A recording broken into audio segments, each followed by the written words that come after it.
We're going to try to pull one more photograph off here in front of the church. We got the rush hour traffic going by and everything, but let's see if we can get one more.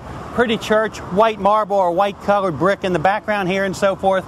The sun is hitting our couple directly. So what I really need to do is somehow or another reduce the light on the church. I want to try to underexpose the church just a bit. I'm at a 400th of a second. That means I'm cheating the sync a little bit. I'm going to keep my subject in the flash sync part of the viewfinder, which will be the right-hand side as I'm on this vertical shot. And I'm going to ask Aaron to come in pretty close so that I can really reduce my f-stop down to, say, f22 here. So, Aaron, a little bit closer. Be sure you can light up both of their faces. And here we go. Let's see what we get. And we got the light coming in here. We got the church going a little bit dark. We got to be sure that we don't get that bouquet getting super big on us. Let's get a couple more. I need that veil pushed back a little bit more. It's throwing a real bad shadow on there. Okay, good. Okay, you guys kind of hugging again. Flowers a little higher. Good, good, good. Aaron, we're good. Happier again. Be sure you're not throwing his shadow on her face. Megan, lean towards me some more. Good, again. And again, I need to allow a few seconds for the flash to recharge. Looking great, looking great. One more, big hug on each other, big hug. Great, great, great. All righty. And I think we got it. Lots of stuff going on, traffic, noise, sun, heat, bright lights and everything. So anyway, it's a shot I might try to pull off at the very end. If we got it, we got it. If we don't, we don't. But I think we got something here in the camera. Well, we wrapped at the church, had a great time, got a great series of images, as hopefully you've had a chance to enjoy and review here. But now it's on to the beach. We're looking at our watches. It's about 4:30, 4:45. We got batteries running low. We have to head back to the studio, grab some new batteries, and offload the video and everything. So we got there, taking a little break, catching some ice waters on the way, get back and everything else, and then we're watching the sky. This is like our third time we're trying to get down to the beach and get some photographs down at the beach. You know, the good old beautiful Florida sunsets and everything. Scratching my head, I said, well, there's not a cloud in the sky hardly here. So we thought, well, we're going to head over anyway. Over to the beach we went. And as we're pulling into the parking lot, Honeymoon Beach is where we were going. I've been there that was my fourth time, as a matter of fact. But we pull in, and we have behind us, I mean, in front of us is where the sun is setting. You can see the sun over the water. You know, it's still got about 20 minutes to go. But behind us are all these beautiful, beautiful clouds. They're in the wrong place. We needed them over the water. They weren't over the water. What was over the water? Nothing was over the water. I mean, I got a photograph I'm looking at right here. I have a band of blue haze or something over the water. Is the sun blasting through? Do we have dramatic sun rays and the whole dramatic sunset? And the strategy this time was, since I had this little narrow band of clouds or cloud structures, they weren't even clouds, just some kind of a cloud structure, just floating above the horizon line, not much at all on my viewfinder. I thought, what am I going to do? I got the bride and the groom. It goes about up to their ankles when I had them with the wide-angle lens. And I thought what I need to do is somehow expand that cloud structure out just a bit so it would provide a background for my couple. Anyway, lens of choice, if you're in that situation, is a long telephoto lens. I strapped on the 70 to 200 millimeter lens, set it to about f4, 5, 6, somewhere in that range. We'll cover that in the video, and we start shooting away. And what happened was, as I'm looking at the images here, what's so wonderful with sunsets, in my opinion, is how much they change over so short a period of time. And they're changing. It is always hectic as heck trying to get these photographs, because as we're shooting them, the light's changing. The veil's blowing off the bride's head. You know, we're trying to get the decent expression. I got a telephoto lens on. The wind's blowing. They can't hear what I'm saying anyway. But we were able to pull this off, and we got some great images here. I remember some of the earlier ones. The problem was the sun was still kind of bright.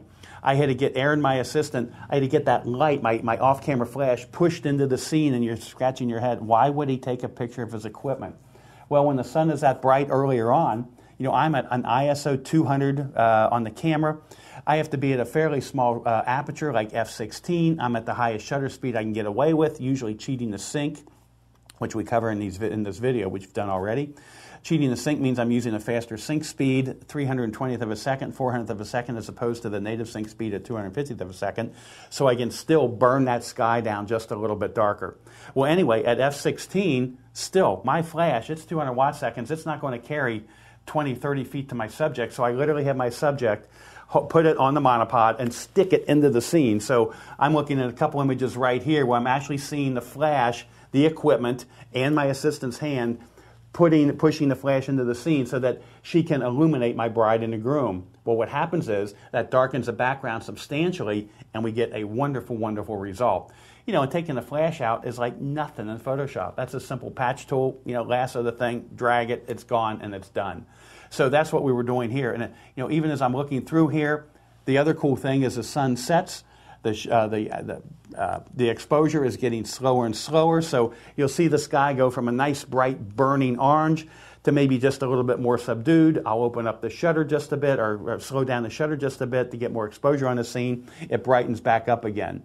Then we finally get down to the point where the exposures are getting pretty darn slow, but we're still working it. I'm using image stabilized lenses all the time. And I'm still able to hand-hold these things pretty darn low. The thing is the subject can't be moving around too much. The other thing that we did was I had Aaron kind of create a backlight. So get this. I've got the sun setting in the background. I've got a little bit of orange left. I've got a little reflections in the water of the orange of the sunset, the remnants of the sunset at that point. I want to light up the veil against them, wide-angle lens, so I've got water, beach, sky, and I love how the sky changes color that late at night. It goes from orange, then it goes to light blue, then it goes to even a darker blue, and it goes to this very rich cobalt blue at the very top. And that really comes out when we're using these wide-angle lenses. Anyway, that being said, that's the scene. I've set up the scene for you. How am I going to light it? Well, I want to separate the bride and groom from the background. I just don't want them to go into the fog in the background, into the ending sunset. So I had Aaron, my assistant, take my quantum flash, get behind him, set it at, my gosh, I think we're up to about ISO 1600 at the time. So I just had her just blinking a little bit of light out. My gosh, if I would have the normal quarter power coming out of my 200 watt second flash, it would have just blown everybody away. So I think we had her somewhere around a 32nd power, maybe even a 64th power coming out of the flash. She's about 12 feet behind. You'll see all this on the video. And it just popped the veil just a little bit. But my gosh, now my light person's behind the bride and groom, and I need to bring some light onto the front of them.